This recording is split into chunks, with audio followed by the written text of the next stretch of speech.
So I came across this Saker multifunction mini chainsaw. I saw this ad on Facebook, so I bid on it. I'd say I've ordered the one with the long pole, and I have a job for it, which is our backyard. So I thought, why not try it? And I immediately got it to work. This mess over here, it's bushy. As you can see, I've already cleaned up a lot from this tree. As you can see, I've cut a lot of branches here already. But this week, I'm gonna clear this area and some of that remaining. Here are some dried leaves that are still hanging up there, ready to fall. That's what I want to clear. So I already cut that. I want to cut this branch over here that makes way for a lot of what's going on here. Safety first.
And that's it.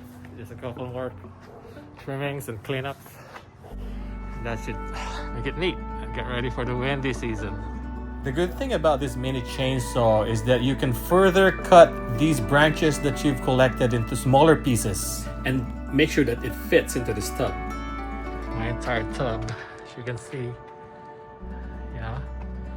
for the city to pick up on Friday. Started around 12 o'clock, 1:30. A job like that would normally take almost eat up the whole day for me. Still some shrubs on the other end, but at least it's controlled on my side. And you can see my plants. This is after I cleaned up everything. It's only 1:30. It's clean, and it took me in the fraction of what I would normally work on, so I wouldn't worry about it in the windy months. It's coming fall and winter. It's all lean and trimmed. My wall is showing it's clear. It's ready for fall, It's time to clean up my stuff.